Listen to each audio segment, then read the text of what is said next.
ادھر کفار کی صفیں بھی تیار تھی۔ ماہ رمضان المبارک،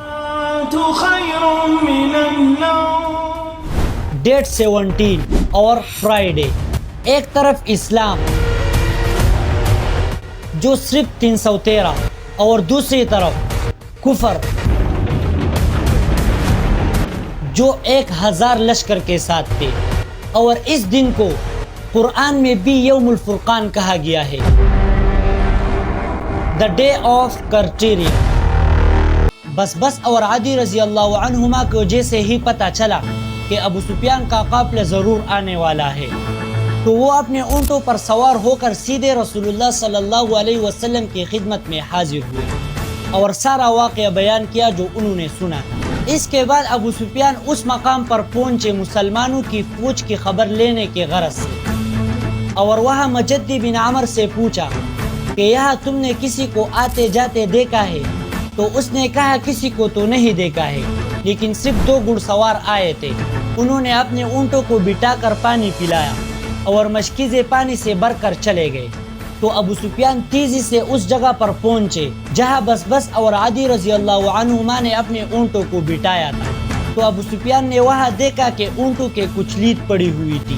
تو اس نے ایک لید کو اٹھایا اور اسے صاف کیا، تو اس کے اندر سے کھجور کی گٹلی نکل آئی۔ تو ابو سفیان نے اسے غور سے دیکھا اور پھر کہا، خدا کے قسم یہ یثرب کی ہی کھجور ہے، یعنی مدینہ کی۔ فوراً وہاں سے واپس ہو کر اپنے قافلہ کا رخ بدل دی اور اس راستے پر چلے گئے۔ جب اس کو یقین ہوا کہ اب قافلہ بچ گیا ہے، تو انہوں نے ایک لیٹر بھیجا مکہ کو، اور اس میں کہا تھا کہ تم صرف قافلے کے لیے نکلے تھے، اب قافلہ بچ گیا ہے، اب جنگ کرنے کی کوئی ضرورت۔ قاصد نے جب یہ پیغام ابو جہل کو سنایا تو ابو جہل نے کہا کہ نہیں، ہم ان مسلمانوں کو چھوڑیں گے نہیں، کیونکہ ان کو ایک آدمی کو مارنے کے لیے ہمارے پاس 3 آدمی موجود ہیں۔ اور پھر ابو جہل نے کہا، جب تک ہم بدر میں پہنچ کر 3 دن خوب کھا پیے اور مزے نہ اڑائے، تب تک ہم واپس نہیں آئیں گے۔ اخنس بن شریق جو قبیلہ بنی زہرا کے سردار تھے،